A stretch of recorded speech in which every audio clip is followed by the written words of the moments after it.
লালমনিরহাটের বানিয়ার দিঘিতে অবস্থিত ইসকন মন্দিরটি শুধু একটি উপাসনালয় নয়, এটি স্থানীয় ভক্তদের জন্য একটি গুরুত্বপূর্ণ আধ্যাত্মিক ও সামাজিক কেন্দ্র।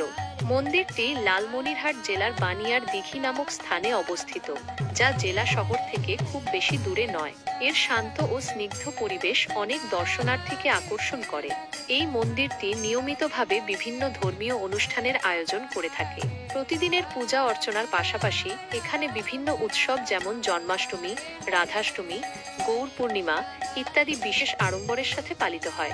এসব অনুষ্ঠানে স্থানীয় ভক্তরা একত্রিত হন এবং কৃষ্ণ কথা, ভজন কীর্তনের মাধ্যমে এক আনন্দময় আধ্যাত্মিক পরিবেশে সময় কাটান। মন্দির কর্তৃপক্ষ বিভিন্ন সামাজিক কর্মকাণ্ডেও সক্রিয় ভূমিকা রাখে। স্থানীয় দরিদ্র ও অসহায় মানুষের মাঝে খাদ্য বিতরণ, বস্ত্র বিতরণ এবং স্বাস্থ্যসেবা প্রদানের মতো কার্যক্রমে ইসকনের স্বেচ্ছাসেবকরা নিয়মিত অংশগ্রহণ করেন। এর মাধ্যমে মন্দিরটি শুধু ধর্মীয় গণ্ডির মধ্যেই আবদ্ধ না থেকে সমাজের কল্যাণেও অবদান রাখছে।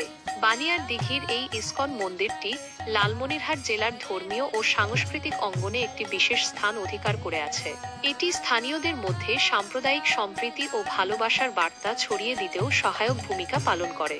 মন্দিরটি পরিদর্শনে আসা যে কেউ এখানকার আধ্যাত্মিক পরিবেশ এবং আন্তরিক আতিথেয়তায় মুগ্ধ হন। এখানে রাধা ও কৃষ্ণের সুন্দর